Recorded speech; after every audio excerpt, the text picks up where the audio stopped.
todos. Estamos assim super felizes em ter você aqui hoje. Paula, primeiramente agradecer por você ter aceito. A nossa Liga da Saúde Coletiva é uma liga muito preocupada com queda, e saber do seu livro, do seu trabalho, né? A gente não poderia deixar de trazer você aqui nesse dia hoje, tá? As suas considerações são muito importantes para nós.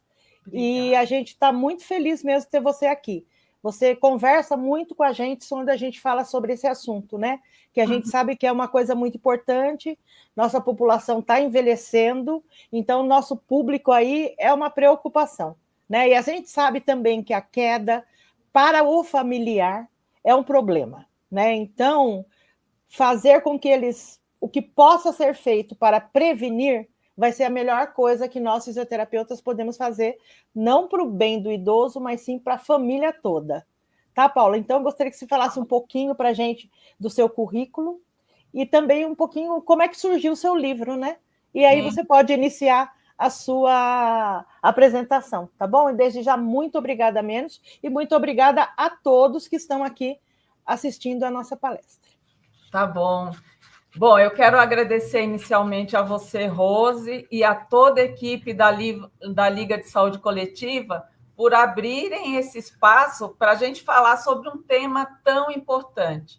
Então, o título da nossa conversa é Prevenir quedas é urgente, o papel estratégico dos profissionais de saúde. Bom, meu nome é Paula, eu sou fisioterapeuta e profissional de educação física. Eu fiz o doutorado pelo Programa de Medicina da Escola Paulista de Medicina, da Unifesp, e passei um ano na Alemanha fazendo os meus experimentos para o doutorado. Então, eu também sou mestre, tenho 4 pós-graduações, uma delas é musculação e condicionamento físico. Depois eu fiz doenças crônicas e exercício físico na Unifesp. Aí eu fiz também fisioterapia traumato-ortopédica e, por fim, gerontologia e empreendedorismo pelo Hospital Sírio-Libanês. Então, eu tenho 14 anos de experiência clínica e acadêmica, tanto com idosos quanto com pessoas com doenças crônicas, e sou autora de 3 livros. O último livro é um livro muito importante para mim, que é o Pare de Cair, o guia completo para o envelhecimento seguro. Ele foi lançado no dia 1º de outubro desse ano, lá na Livraria da Vila, e a ideia do livro ele surgiu porque eu percebi algo muito comum nos meus atendimentos. Então, muitas pessoas elas acreditam que cair faz parte da idade, como se fosse um destino, como se não existisse uma prevenção. Além disso, as informações que eu encontrava por aí eram muito fragmentadas, eram técnicas demais e, por isso, eram pouco acessíveis para quem mais precisa, que é o público idoso. Então, eu decidi reunir as principais informações num material único, nesse livro. Então, ele tem uma linguagem simples, ele é baseado em evidência científica, tem orientações práticas, inclusive tem sugestões de exercícios com ilustrações, tem a parte de nutrição também, bem importante. E mais uma coisa que eu quero considerar aqui é que o prefácio do livro ele foi escrito pelo Dr. Alexandre Bussi, que ele é médico geriatra da USP, e ele também é coordenador da minha pós-graduação, a que eu fiz lá no Sírio-Libanês, em gerontologia. E a parte nutricional eu fiz com a doutora Morgana Uekid, que ela é médica nutróloga. Bom, mas por que esse assunto é tão importante? Gente, a população brasileira ela está envelhecendo numa velocidade impressionante. E esse gráfico aqui, se vocês estiverem vendo o da esquerda, né, ele mostra bem isso. E a gente pode observar que a população mais jovem está diminuindo, se a gente olhar aqui essa linha azul, que é a população de 0 a 14 anos, e a população idosa está crescendo bastante essa linha aqui amarela que eu estou apontando com o mouse para quem consegue enxergar. Do lado direito, eu trouxe um dado do IBGE de 2023. Então, os idosos eles chegaram a 15,6% e ultrapassou o percentual de jovens de 15 a 24 anos, que estão em 14,8%. Bom, e isso só vai aumentar. Em 2070, estima-se que 38% da população brasileira será idosa. E se nada for feito até lá, se a gente não entrar com a prevenção nesse período, o que vai acontecer? As quedas elas vão acompanhar esse crescimento da população idosa. E esse gráfico ele mostra que em 10 anos as mortes de idosos por quedas praticamente dobraram no Brasil. Bom, e as quedas, elas são hoje a principal causa de morte evitável e incapacidade em idosos. Então, 1 em cada 4 idosos cai pelo menos uma vez por ano. E após os 80 anos, esse número sobe para 40%, que é uma quantidade absurda. E as internações continuam em alta. Nas últimas 2 décadas, o SUS gastou mais de 2,3 bilhões de reais em hospitalizações por quedas, e muitas delas poderiam ter sido evitadas. As mulheres, elas caem com mais frequência. Esse é um dado bem interessante, especialmente depois da menopausa. Mas os homens, eles morrem mais, eles caem menos, mas morrem mais.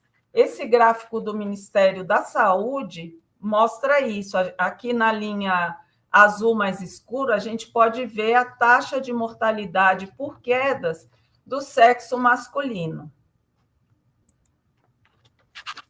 E agora vamos entender por que isso acontece. As mulheres, elas caem mais por causa dos efeitos hormonais da menopausa, e esses efeitos aceleram osteoporose e sarcopenia, e os homens caem menos, mas eles costumam ter mais doenças associadas.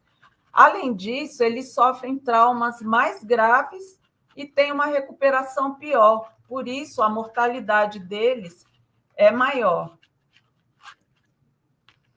Aqui eu trouxe algumas figuras públicas que já sofreram quedas, a maioria caiu em casa, especialmente no banheiro. Então, alguns foram hospitalizados, como Lula e Raul Gil, e outros faleceram por queda, como Aguinaldo Raiol. Bom, os fatores intrínsecos, os principais são sarcopenia, que é a perda de massa muscular significativa, e, consequentemente, a gente pode observar a perda de força também. A fragilidade é uma síndrome geriátrica onde o corpo perde a capacidade de reagir bem a pequenos estresses do dia a dia, como um tropeço, uma infecção ou simplesmente uma mudança de rotina. Então, é um fator de risco importante. A polifarmácia é o uso diário de 5 ou mais medicamentos contínuos. E aí, o que vai acontecer? Uma pessoa, um idoso que é polifarmácia, ele vai aumentar efeitos colaterais do medicamento, como as tonturas. E o sedentarismo? O sedentarismo é muito importante que a gente fale sobre ele, porque às vezes a pessoa não tem sarcopenia, mas não se movimenta, ela é sedentária. Então, o que acontece? Ela vai ter perda de força, de equilíbrio, de velocidade de marcha, vai ter perda do controle postural. Então, sedentarismo é um fator importante de risco para as quedas. Temos também a menopausa, que eu já falei, a pós-menopausa, acelera a sarcopenia, acelera a osteoporose e também acelera os sintomas urinários. Temos a hipotensão postural, que também é chamada de hipotensão ortostática, que causa tontura quando a gente levanta, né? E aumenta a chance de quedas imediatas. Doenças como Parkinson, demências, arritmias, diabetes, insuficiência cardíaca também são fatores de risco para as quedas. Alterações de visão e audição, elas prejudicam o ajuste postural e, por isso, também é fator de risco. Temos também incontinência urinária, principalmente a de urgência, por causa das corridas até o banheiro, fraqueza de assoalho pélvico, que piora a postura e o equilíbrio. Temos alterações do sono, que prejudicam os reflexos, a atenção, também são fatores de risco para quedas. E, por último, o histórico de quedas prévias. Esse é o fator preditor mais forte para novas quedas. Bom, e os fatores extrínsecos? Nós temos ambiente interno inseguro, como os tapetes soltos, a má iluminação, o ambiente de fora, né, externo, também inadequado. A gente pode ver calçadas irregulares, pisos escorregadios. Temos também os nossos calçados, que a gente tem que dar uma atenção muito especial para eles, porque eles também facilitam as quedas. De preferência, a gente tem que usar com antiderrapante, não pode ser muito largo, tem uma série de condições, inclusive essa parte eu falo também no livro. As condições de mobiliário, então, mobiliários muito baixos, móveis baixos, e também sem estabilidade, né? Às vezes a pessoa vai apoiar no móvel, ele está instável, então é um risco grande de cair. Bom, e aqui entra um ponto fundamental. A maioria das quedas acontece, pelo menos 60% delas, dentro de casa, nos banheiros, nas escadas, na cozinha. E as consequências? As consequências podem ser gravíssimas. As quedas elas podem gerar fraturas, dores crônicas, perda de mobilidade e de declínio físico e mental. E a recuperação pode ser longa e cheia de complicações. Bom, de todas as fraturas, a fratura de quadril é a que mata mais, é a mais letal. Ela tem uma mortalidade de 12% a 30% em um ano. Então, uma pessoa que é internada com fratura de quadril, ela tem 30% de chance de morrer em um ano. Isso é um absurdo, isso realmente é alto. E em centenários, esse índice pode chegar a 53,8%. E as principais complicações são a trombose, embolia pulmonar, lesão por pressão, perda de autonomia e morte. Bom, a queda, ela não afeta somente o corpo, ela gera também nos movimentos, o que vai acontecer? Ela vai perder massa muscular, perde força, perde equilíbrio e aumenta ainda mais o risco de cair. Então, é um ciclo vicioso que, se nada for feito, ele só piora com o tempo. O medo de cair, ele leva muitos idosos ao isolamento social, aumentando, inclusive, risco de depressão e de Alzheimer. E existem algumas estratégias para superar esse medo de cair, como exercícios físicos, apoio psicológico e adaptação do ambiente. Então, tudo isso contribui para recuperar a confiança. Então, mesmo o idoso saudável, ele pode se tornar um idoso frágil logo após uma queda. E aí, o que vai acontecer? Vai exigir um apoio intenso da família.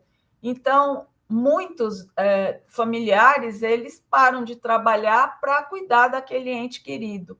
Então, isso mostra que uma queda, ela pode mudar a rotina da família inteira. E então, o que a gente pode concluir também? Que as quedas, além de tudo, né, de impacto físico e impacto psicológico, ela também tem um impacto social. Bom, soluções práticas, né, que a gente pode fazer imediatamente. Primeiro, avaliar riscos intrínsecos, que é cuidar da saúde daquela pessoa. A segunda é manter uma rotina de exercícios, principalmente de força e de equilíbrio. A terceira é a avaliação nutricional para verificar possíveis carências, né?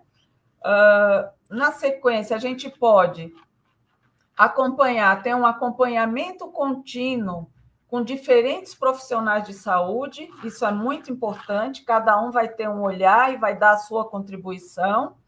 Avaliar os riscos extrínsecos, principalmente dentro de casa, e verificar a qualidade do sono, que também ajuda nas quedas, né? O sono inadequado, ele significa um risco muito alto para as quedas. Bom, e a prevenção ativa envolve todas as áreas da saúde. Então, cada profissão tem um papel essencial. O trabalho entre as profissões, ele só soma. É muito importante trabalhar em conjunto, todos nós. Aqui eu vou falar brevemente sobre as principais ações de cada profissão, mas depois vocês podem ver com calma na gravação. Vou começar pela fisioterapia, que é a área que eu atuo. Então, a fisioterapia, ela avalia, ela orienta, ela prescreve exercícios individualizados, ela adapta o ambiente, ela reabilita, monitora o progresso daquele paciente e orienta o uso de dispositivos auxiliares. Já a medicina, ela revisa as medicações, ela solicita exames, trata as doenças associadas e faz os encaminhamentos necessários. Então, aquele idoso que é polifarmácia, ele toma muitos medicamentos, ele precisa ser avaliado muito rotineiramente.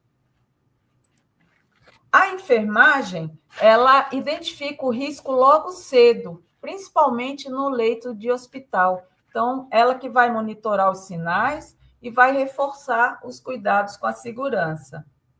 A nutrição, ela previne desnutrição e sarcopenia. Então, ela que vai ajustar as proteínas, os micronutrientes e a hidratação.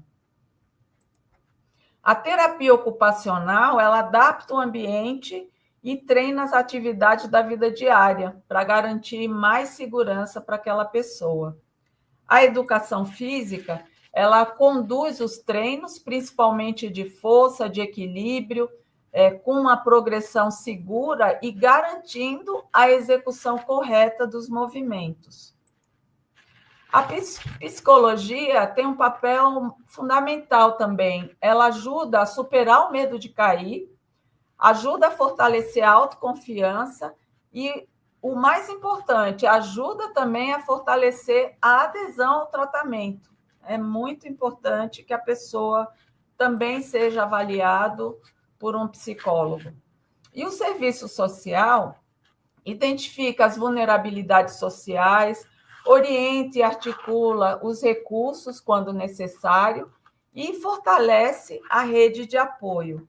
E, por fim, para finalizar, eu gostaria de deixar assim, uma mensagem muito simples, que as quedas elas são evitáveis, elas podem ser prevenidas. E quando a gente identifica os riscos e trabalha em equipe, que é muito importante, a vida do idoso ela muda completamente. Então, esse é o recado que eu queria passar para vocês.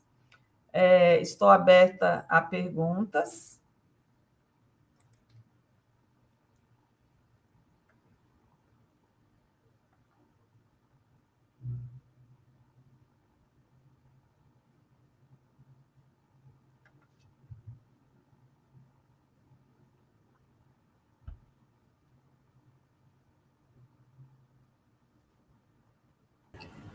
Obrigada, Paula. A gente vai ver se a gente tem uma pergunta aqui.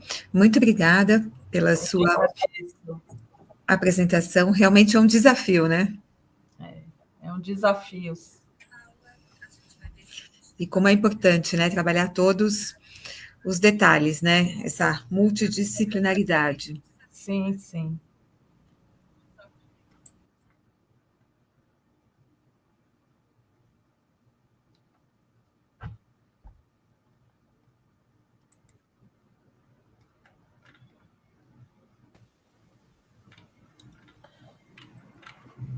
Paula, tudo que você falou hoje, a gente conversou sobre isso no nosso seminário, né? Foi muito bacana para aqueles que estão assistindo aí, hoje foi muito interessante.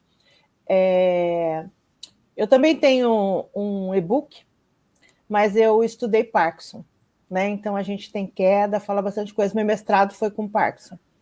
E eu soube que você é educadora física também, é isso? Isso, exato. Eu também sou educadora física. Ah, que legal, Rose. Né? Então, assim, fiz o meu mestrado na USP, né? Eu defendi meu mestrado ano passado, e foi muito bom. E aí, o que eu consigo, na verdade, é tudo que eu estudei aplicar, né? Que eu fico no estágio com os alunos, né? Então, é uma coisa que o nosso trabalho, na verdade, está lá. Inclusive, você está convidada um dia comparecer lá, onde é o nosso estágio, né? Para a gente trocar umas figurinhas lá. É bem interessante. As alunas fazem um trabalho maravilhoso lá com eles, todos adoram, e o relato deles, né, é muito importante, né? Então eles falam que, nossa, eu nem andava pela calçada na rua da minha casa, hoje eu já estou saindo, né? Então a gente dá um pouco mais de confiança para que eles, na verdade, tenham essa condição, né, de poder sair.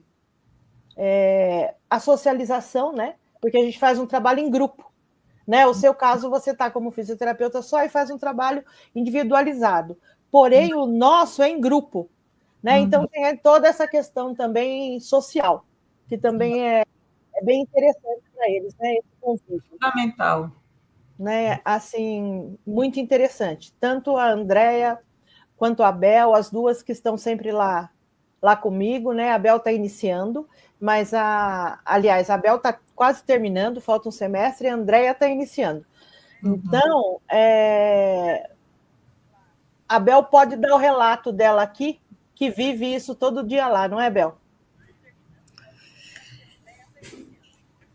É verdade, a gente faz muito desse trabalho que você falou, e como a gente não está exatamente do lado dos outros profissionais, a gente tenta até ir um pouco além. Então, a gente sabe o quanto é importante também explicar para eles por que os exercícios são importantes, se eles estão atentos à nutrição, se eles estão atentos ao calçado adequado, e como é importante a frequência deles nas práticas que a gente dá, né?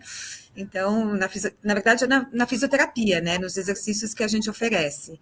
Então, a gente pode ver muito de perto, né? Também essa questão da fragilidade. A gente tem lá pacientes que já estão num pós-operatório, né? Já passaram pela fase inicial do pós-operatório, estão na fase mais assim de follow-up e tudo. Então, a gente também os acompanha.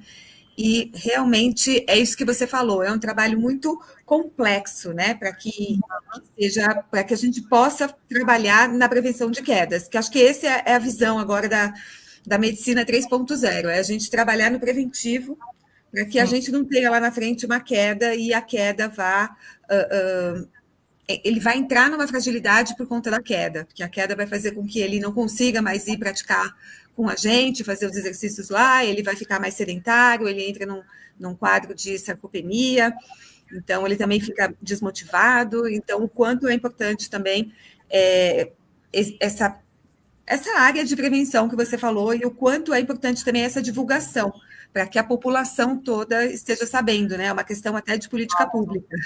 E eu diria que é importante começar o quanto antes, né? Uma pessoa de 45, 50 anos já deveria ter informações e começar a se preparar para o futuro, né? A se preparar para o envelhecimento. Então, ela pode, se ela é sedentária ou se ela não cuida muito da alimentação, então tem várias ela deve começar o quanto antes.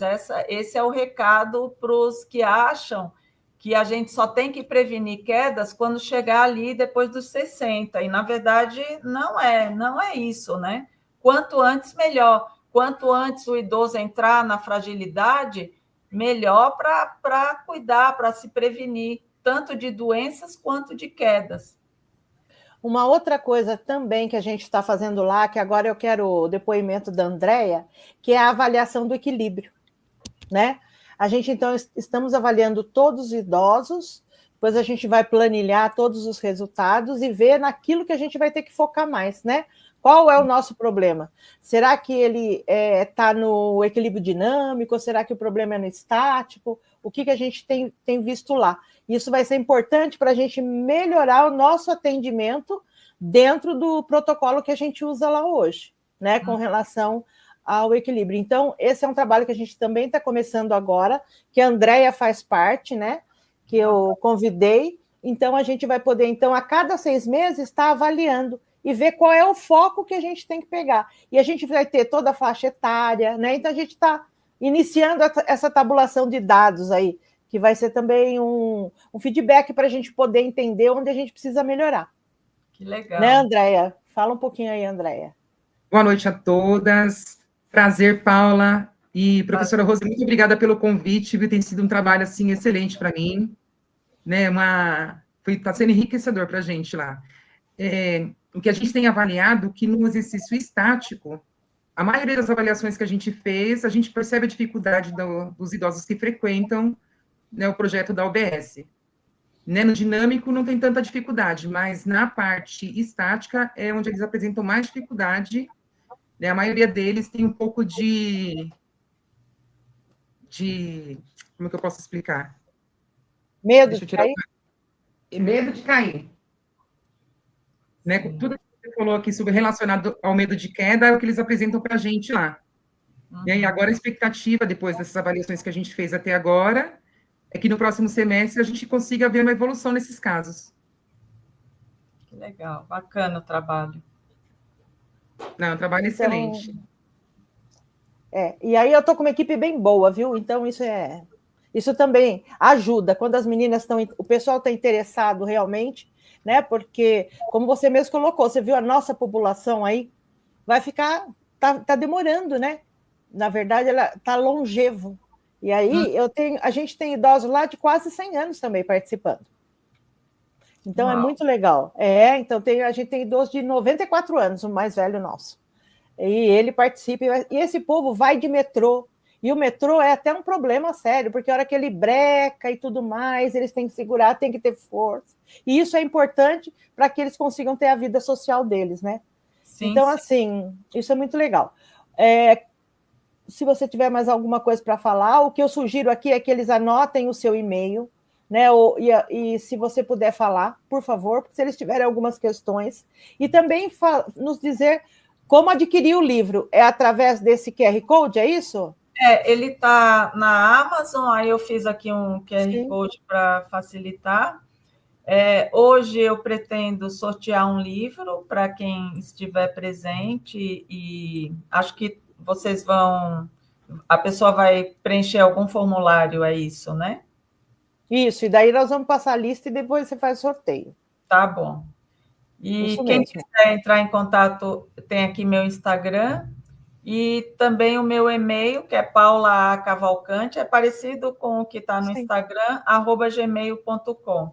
Tá fácil. Então, porque aí, se eles tiverem alguma dúvida, alguma pergunta, também pode entrar em contato com você, não é? Sim, estou aberta a dúvidas. Ô, Paula, quais são os outros 2 livros que você falou que tem 3? Então, um é sobre Alzheimer na família e agora. Esse daí eu não publiquei o livro físico, mas ele é um e-book que está na Amazon também. E tem um, Não Acredito em Guarda-Chuva, que esse não é técnico, é um livro mais autobiográfico. Então, não é técnico.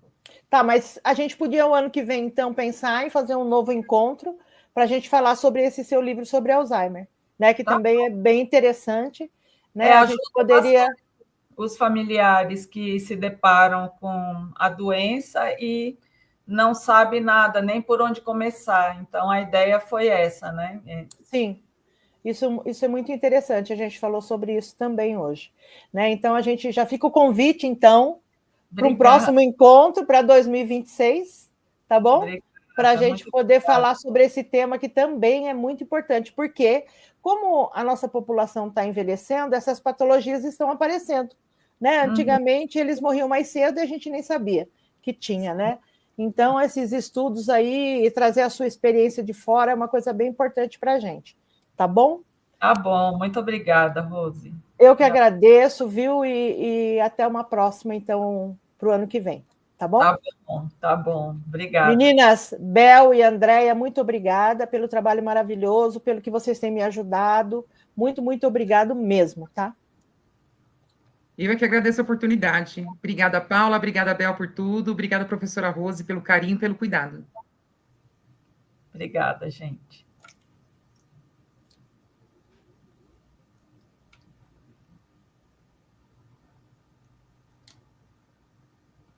Bom, então a gente vai encerrar. Uma boa noite a todos, tá bom? Espero que tenham gostado, né? E que tudo tenha satisfeito algumas ideias do que vocês pensam com relação ao idoso, porque podemos ter alunos que ainda não chegaram no estágio, né? Saber mais ou menos o que eles vão vivenciar lá, tá bom? Um beijo a todos. Tá bom. Até mais, gente. Até. Eu posso sair da sala, né? Pode sim. Obrigada.